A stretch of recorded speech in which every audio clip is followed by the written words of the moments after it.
Welcome to the Wholesaling Inc. podcast. I am your host, Chris Arnold, and man, do I have a topic for you today. A lot of times we talk about business, which is great. It's important for a lot of you in the audience. That's the type of information that you're really craving right now.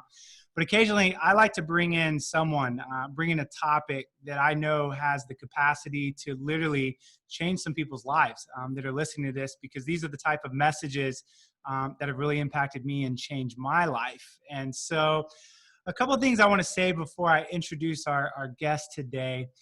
You know, there's two parts to business. There's the performing side of business, which is the doing. That's your strategies. That's learning how to market, operations. That's really important. And when you're new to the business, that's where you're going to spend a lot of your time. But there's another part of business which we call the becoming side or the being side. And that's the type of man or woman you become in your business, the type of leader, the type of character that you develop. And what I will tell you is the longer you get in business, the more time you'll spend on the becoming side rather than the doing side. And the reason for that is you'll realize that impact comes from who you become. And you'll realize that most likely, if your business is to fail, it's not because of performance. It's usually a flaw in character. As they say, your talent has the ability to move you further than your character can sustain you. Let me say that again. Your talent has the ability to take you further than your character can sustain you. And I'll tell you a really alarming thing, and why Greg, our guest today that I'm about to introduce, is really important, is, only one out of three leaders will finish well. That means that 2/3 of the people listening to this podcast, or 2/3 of the leaders out there, will get disqualified because of a moral misstep.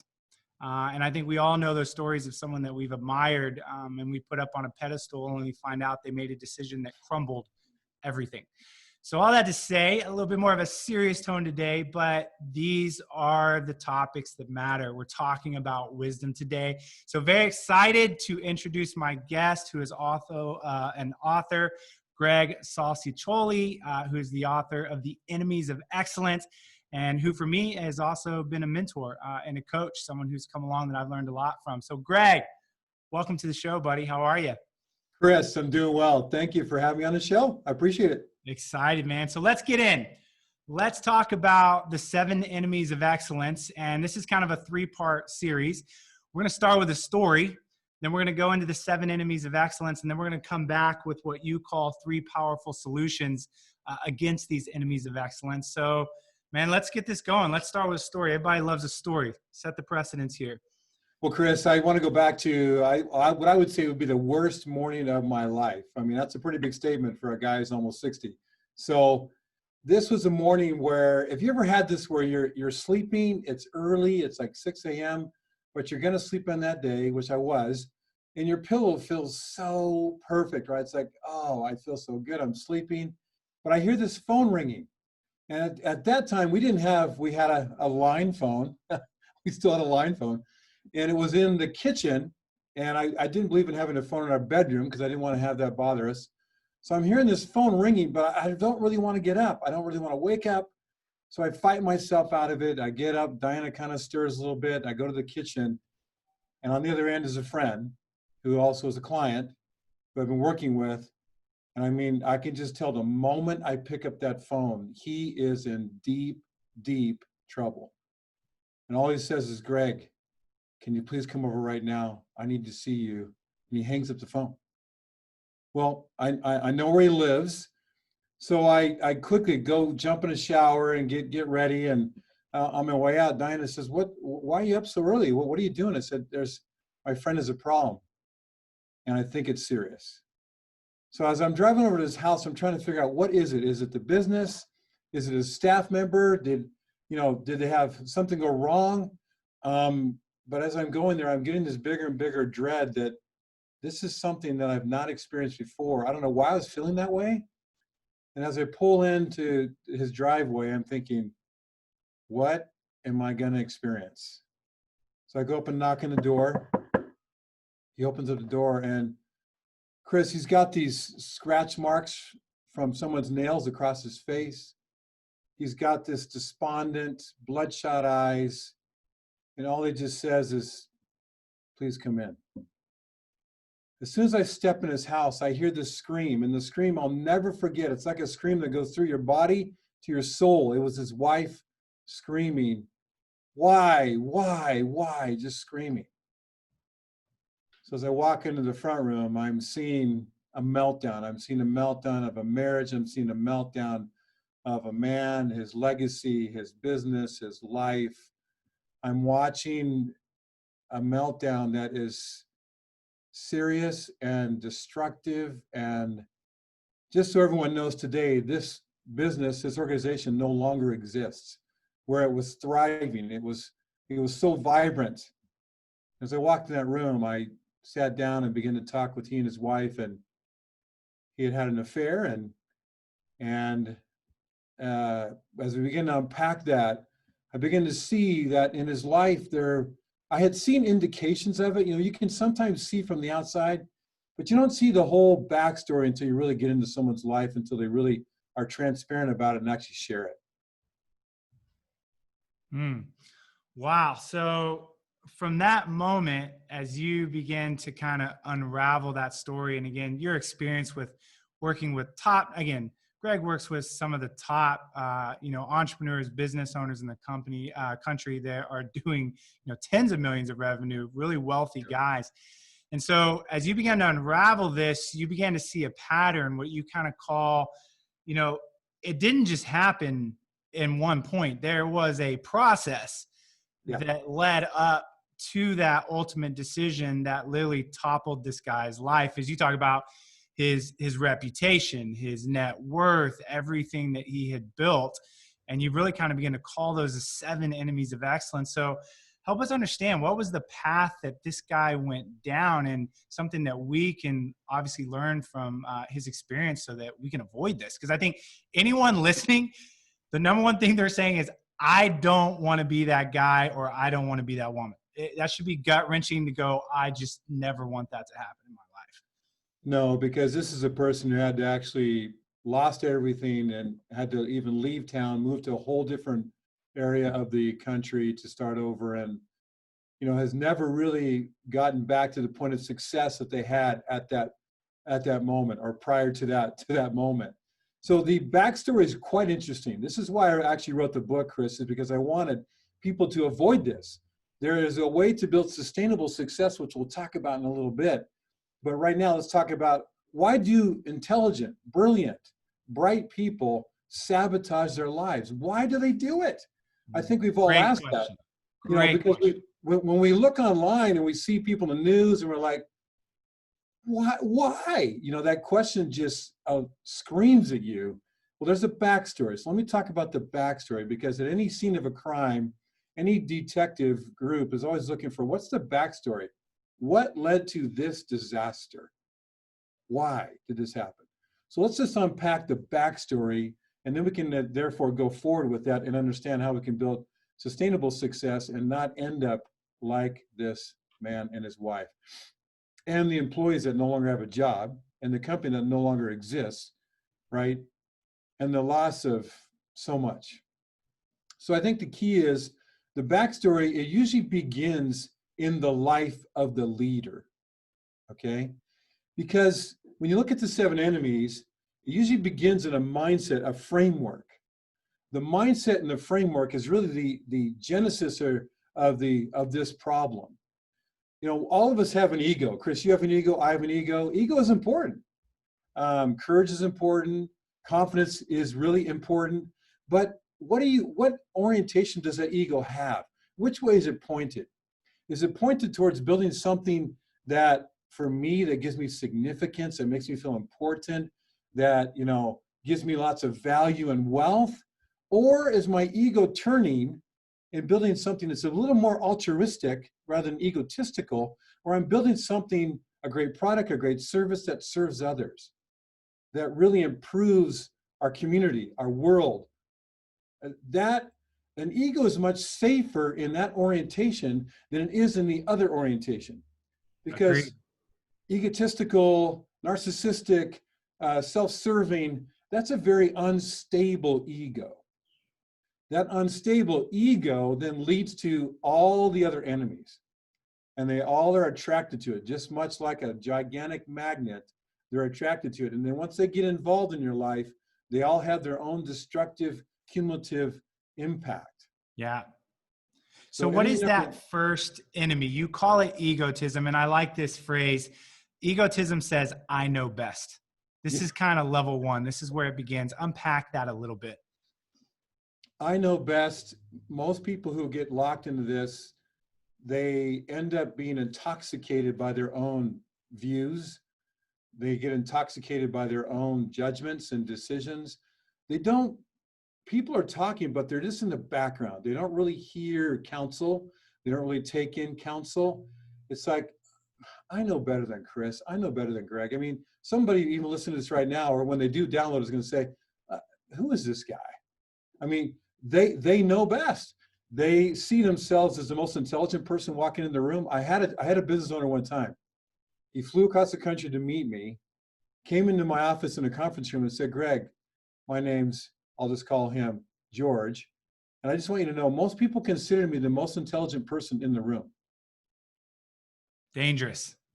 Just let that sink in for a moment. I'm no longer teachable. I'm no longer open to the counsel of other people. And we're all smart enough, like regardless of how intelligent I am, I'm still going to have blind spots. And so if all of a sudden I cut off any type of feedback or counsel from other people because I think I always know best, I think anyone listening understands that you're just wide open to get knocked down because of a blind spot you have. Yep. Yeah. So egotism then leads to our next enemy. That's the one I was going to ask. Life mismanagement is number 2, right? Which says, I'll get to it later. I call this the when-then trap.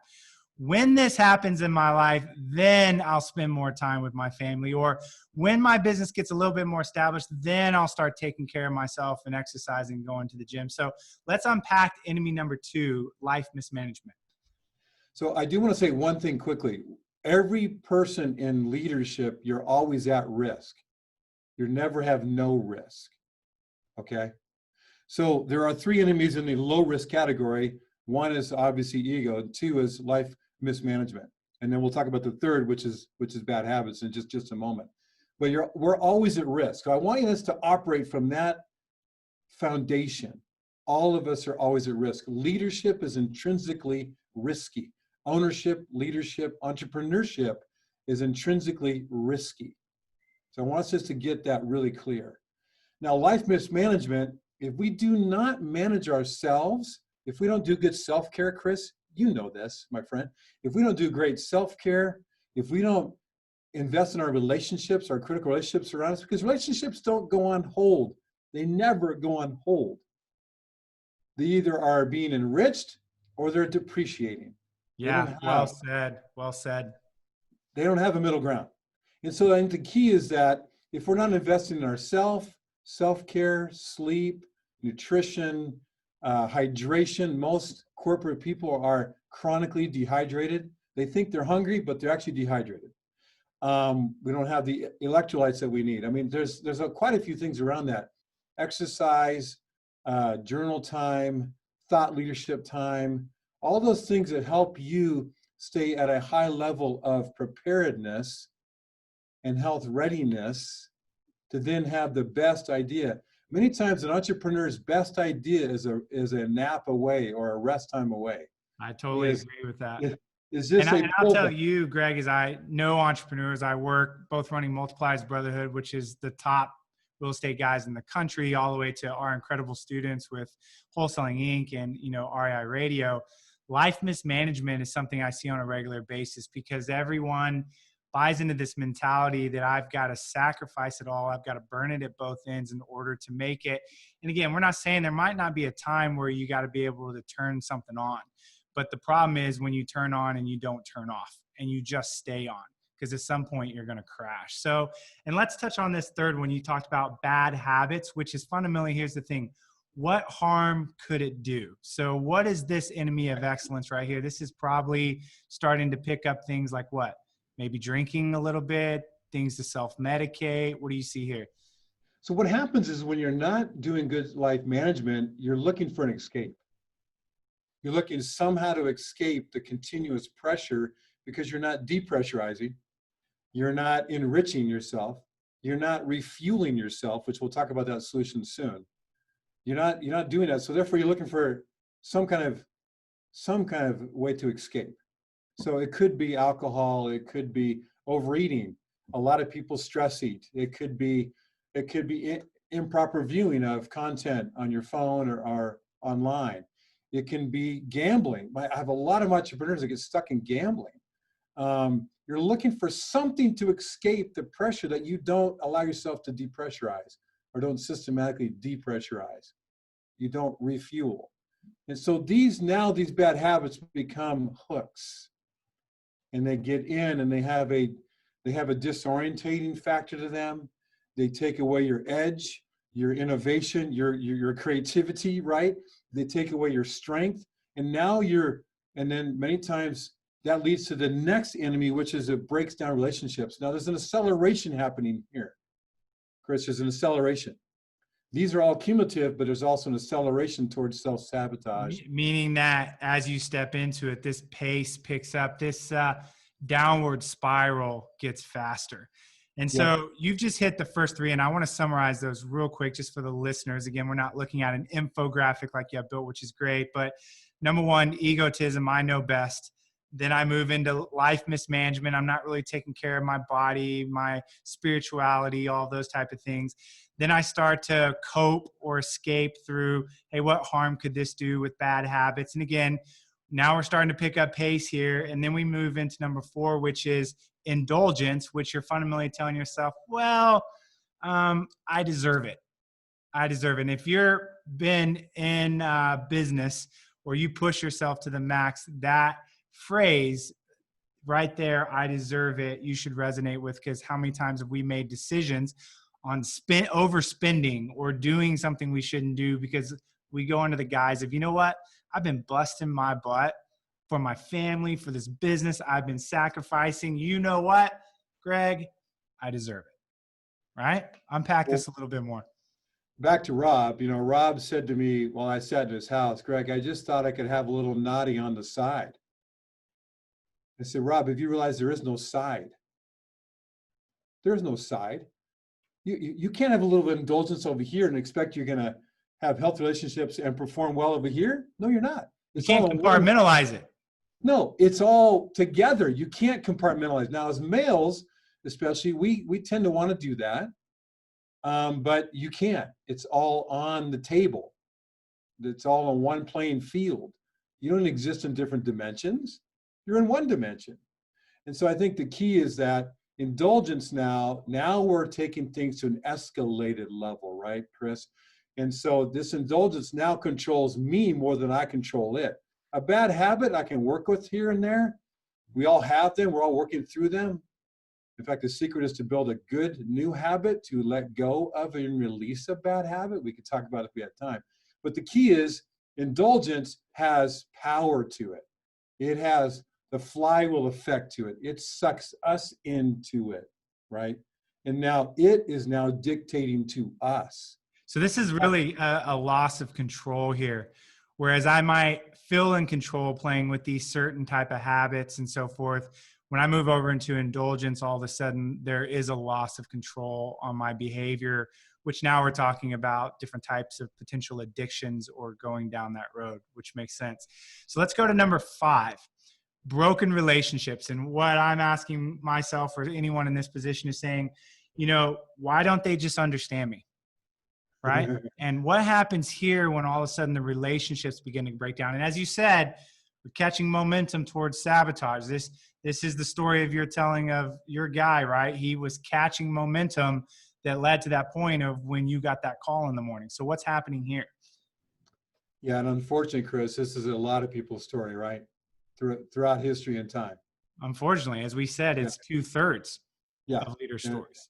Of men and women, beautiful people who have really destroyed their lives. What happens here is that the people in your life are trying to reach you, but you're now even harder to reach. because you've got active indulgences, you've got bad habits, you're not taking care of yourself very well, you're not thinking really clearly. There's a disorientation here. You've lost your compass, you've lost your north. You're not, you are really just in a now, you're more controlled by other forces than you're controlling the forces around you. And your people are trying to reach you, especially the critical core people around in your life. They're trying to reach you, but you're not taking their counsel. Because remember, you know best. And I'm just going to work harder. I'll just work harder, Chris, to get out of this. Which you're working harder, but you're working more into the trap. You're putting more, you're binding yourself up more in the problem. And people begin to, if they can't reach us, Chris, they're going to leave us. If they can't reach us, they're going to begin to leave us. Yeah. That's well said. Because they have to remove themselves. They can't reach you. They can't watch the destruction. They see it clearly. We don't see it if we're caught in this. They see it clearly. They're trying to help us. They're trying to reach us, but we have a stiff arm. If not physically, we have a stiff arm in our head, and our conscience is beginning to get seared, and there's a close down factor happening here. And that moves to number 6, right? Which, if I'm not listening, if I'm not receiving counsel, if I'm blocking everyone out, now we move to enemy number 6, which is isolation, which I know is literally one of the biggest, most comprehensive problems I see in the business world. It's why I started Multipliers Brotherhood, because we tend, particularly as men, that when the shit hits the fan, when things get really hard, rather than moving toward people, we want to go hide by ourselves and deal with it on our own. And now we're over in a corner with our own thoughts by ourselves. And man, what a dangerous place to be in. So let's talk about this enemy right here. Now we're in isolation. What's happening? So there's a temporary empowerment here, which is a false empowerment. We feel if I can just pull away, if I can just be by myself, I can figure this all out. So we temporarily feel empowered by this, but yet it's another enemy, it's another sabotage. It's another lie. We need to be in community with people, connection with people to figure it out, not by ourselves. Because isolation actually had a thread earlier on, right? When I told myself I know best, I'm actually beginning to isolate myself at that point, see? So isolation gets its hook in early and then pulls you out, isolates you, and there's an ancient proverb that is very scary. Proverbs 18:1 says, "He who isolates himself seeks his own desire and breaks out against all sound judgment." Well said. Sound judgment is gone. We thought we could do it on our own. Entrepreneurs, we do need that strength, that inner confidence and strength, but please gather the right people around you and don't do business or life alone. It doesn't work. It never has. It never will. We were built to work in community and collaboration, and we don't do well isolated. I agree. And this speaks again to a lot of people that might be following certain people that we, value and read their books and so forth. And you can name the names, but what they really teach is that you're an island and that you can do it yourself and that you're self-made. Let me just say straight up, it's a bunch of BS. That whole message is empowering. It's cool. There's some hipness to it in the way that is packaged. But if you're listening, the reality is there is no way that you're going to summit the mountain that you've been called to summit and you think you're going to do it by yourself. It's ludicrous for you to even think that there's any truth to that message, but unfortunately that message is out there. So let's wrap up with this 7th enemy, and I want to move over now to solutions for sustainable success, right? The last enemy, number 7, is self-sabotage, which you're funnily saying it's not my fault. This is when you get the call. This is the heart, as you said, one of the worst mornings of your life. What's happened at the end of this story? Let's tie this in with this guy. So as I sat with Rob and watched medical people begin to attend to his wife who had really had a breakdown, and just begin to have him pour out his life. It was not only sad, but it was so avoidable. As I sat there, I thought, all of this is avoidable. But then he unpacked the way he'd been acting and doing things in secret, and all of it, as he began to even share it, as he listened to himself, he was trying to understand, why did I do this? Now the person who did it, the person who had the gas can and the lighter, who lit their life on fire in their business and burned it to the ground, is wondering why they're standing there with the gas can and the lighter in their hand. They don't even know why. So what I want to say is, when you get to this point, people do crazy things. I mean, I could tell stories about leaders that one ran naked through town. I mean, there's all kinds of things that you do that are really incredibly strange and weird. But you have to remember, there's been a dismantling. There's been a disorientation. There's been a disconnection, right? Of conscience, of all types of things. There's an exhausted person, okay? They're absolutely exhausted. They're depleted physically, mentally, emotionally, spiritually. They are done. Yeah. And so a person like that is desperate. They're just going to be doing very desperate, crazy things, going on these buying sprees and buying crazy things, and again, moving out and finding different people to relate to who will say, sure, it's not your fault because you're paying the bill for their life. They're more than happy to ride that train with you. And I think we've seen that. I think there's probably some particular celebrities we can pinpoint some of that behavior, like, man, looks like that person just really went off the deep end. So let me summarize these 7 and let's go over to the solution. So enemy 1, egotism. Enemy 2, life mismanagement. Enemy 3, bad habits. Enemy 4, indulgence. Enemy 5, broken relationships. Enemy 6, isolation. And enemy 7, self-sabotage. So someone's listening going, man, I don't want that to be my story. I don't want that to be my legacy. I want to finish the race well. I want to be the 1 out of 3 that makes it. Yeah. What can you tell us? Where's the wisdom here? What are, as you say, the sustainable kind of success things that we can put in, these powerful solutions? What are the solutions here? Let's break these down. As we talk about the solutions, just recognize every one of us that are listening to this soon, you all are at some level of risk.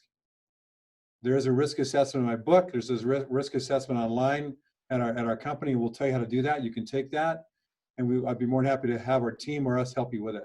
So we're all at some levels of risk, but they're easily correctable by these 3 solutions, okay? The first solution I like to call decentralized leadership. Now let me unpack it really, really quickly, because what it means is, if you think of a circle, everybody, think of a circle in your mind, and there's arrows pointing into the circle. A centralized leader, which is kind of left over from the industrialized revolution, the boss in the elevated office with the coffee cup, looking down at the minions that are working in the factory, right? That's a centralized leader who makes all the calls, the boss, who everything comes back to him or her. All decisions, all direction, every meeting's led by them. They want to see every email. They're high micromanager, controller. The centralized leader never has time to invest in self-management, never has time to invest in listening to others. They know best, right? So a centralized leader, if you're that type of entrepreneur, you want to move to a decentralized. So now think of the arrows pointing out from the circle, connected to you as the primary leader, but they're empowered by you through relationship, through a vision, a business plan, roles and responsibilities, and you empower them to be self-directed, to let them go out and lead with their abilities, and then you guys collaborate in success. If you move to a decentralized, you'll be in less meetings, your email box will be almost empty because you're allowing people to actually lead. You'll make decisions quarterly and then empower people and let them run. And you've got more time for thought leadership yourself, more time for investment in you. And the best investment, which is solution number 2, is systematic renewal. Now, I Okay. go deeply into that in my book. And Chris, you're a good practicer of systematic renewal, my friend. You live in a beautiful place, by the way, that lends itself to that. I love where you live. And I think the key is that you systematically renew yourself physically, emotionally, mentally, spiritually. You really invest in yourself. You recognize the first best strategy is to invest in me, to make sure I'm at the top of my game, to make I sure totally agree with that. I bring strength in meetings. I bring innovation. I bring creativity. I bring the best to what I do because I have systematically taken care of myself. Now, Chris, what that comes down to quickly, my friend, is identifying certain activities that do that. When I'm on my mountain bike on a single track trail out here in the Cascades, I am unwinding emotionally. I'm physically getting charged. I'm able to hit, I sometimes even pray while I'm out there. I can hit 3 accounts with one activity. When I'm with Diana and my grandkids and our sons, relationship is like, I'm like a sponge soaking up all that beautiful connection and relationship. I've got 5 grandkids. They're gorgeous. They're fun. They're crazy. And I love it all. And it just revitalizes me relationally, right? Yeah, absolutely. So let me kind of summarize those first 2 and we'll hit the last one. So decentralized leadership, let me say it this way. Either you're going to build a business that completely relies upon you and revolves around you, which again, you're not running a business, you're fundamentally just owning a job. Or you're going to build a business in which you work on it, not in it. I'll use some, language like Michael Gerber that will connect with this crowd. And you've learned to delegate and to outsource, and you've learned to empower people in your company to raise up leadership, because your business should be able to run without you, not having this arrogant approach that, well, if I'm not in it, it's not going to survive. Those are 2 different types of leadership mentality. And then again, systematic renewal, I like to call it replenishment. You're absolutely right. I used to have a professor that would say, divert daily, withdraw weekly, and abort annually. And that was systematic renewal. Every day, do something to go replenish yourself, right? Yeah. Every week, take off a day or 2, whatever that looks like, and weekly withdraw from the business. And annually, at least once, if not more, abort. Go out for 2 weeks, turn everything off, get off the radar, because he was smart enough to know to tell us as young men that was one of the more important decisions he had made in his life, was living by that renewal. So let's hit the last one, which is the core group. Man, I believe in this. I've spent so much time, Greg, building this in my own life, because there were times I didn't feel like I could find it. But I began to realize that if I had the right men around me, not just mentors, but men, peers that were walking through what I was walking, that I could relate with, that if I built a core group in my life, that was going to minimize my probability of making a misstep and losing it all. So touch a little bit lastly on this core group. And again, by the way, if you're listening and you want to see this, this is an incredible video, go to my YouTube, Chris Arnold Real Estate, subscribe, because a lot of times these are the type of messages you want to see the actual video for. So touch on the core group. So the core group, Chris, is really your trusted advisors. These are the men and women that you bring around you that resource you and fill in the dimensions of your life and business, and giving you expert counsel as well as expert support. Now, some of the people in your core group are paid. My CPA, our legal firm, I've got 3 different financial advisors. Some of those, now they have become friends, but they are paid, and I practice absolute transparency with them. This is a key for your core group. Absolute transparency with them. You want to, if they're really going to give you counsel, you've got to be transparent. And as Socrates says, an unexamined life is not worth living. You've got to allow your life to be examined. So there are those. I've physical therapists, I've a pastor. They're paid people. What's the second one? The second level is what I would call colleagues, professional, personal colleagues. So I've got some of those in the business as well. that partner. I have a one partner in there. So those are colleagues around me that, again, really care for me. I care for them. They're investing in me. I'm investing in them. And again, we have full transparency. Yeah. And then I This have is a very, fundamentally your entourage, but one that actually is valuable. Again, we see entourages. A lot of times those are a joke, but what if you truly had a real board of directors around you, right? A yeah, true entourage that was there to watch you, have your back, tell you the truth, not yes men and no men, but people that were willing to point you in the right direction if you got off track. Imagine if you had that in your life. And that's what you're talking about. That's what a core group does. it's a beautiful thing. And then I have some accountability partners. Yeah. Okay. And again, accountability only works if you go first. Agree. Agreed. Right? And you're willing to face the shame, and you're willing to be vulnerable, and you're willing to talk about the hard things. Yeah. And you have to invite it in, Chris. Everybody listening, please understand this. You've got to invite people in to help hold you accountable. Yeah. I Absolutely. want accountability. I am not safe on my own. I have too much ambition, too much drive. I have belief that I can do anything, right? I mean, those are dangerous things unless there's some limits on those. I totally agree. And I'll give a good analogy to wrap this up. Another coach, I think I told you, Terry Wallen, that I'm working with, Greg. You know, he said, Chris, the people in your life are like the gauges on your dashboard in the car. And man, you're an entrepreneur, man. You're in the Lambo. You like to go fast. And imagine driving that thing without a dashboard. You don't know the RPMs. You don't know the fuel gauge. Are you running low on gas? You don't know how fast you're going. The people in your life are the gauges, so that you know that you are getting optimal use out of the machine, but you're not driving it into the ground. That's what people do. They are the gauges in your life. And I think that's a really valuable way to look at it. So Greg, what a powerful, powerful message. For anybody listening, I love the fact you talk about inviting accountability. Again, I'm being transparent, going, yeah, do I bring in coaches to help me in my business? But it's the Greg Salciccioli's, right? It's the Terry Wallings. It's those men like you in my life that I've been extremely intentional about bringing in, because I understand, as a man that's been what you've been through, seen what you've seen, man, I'm young.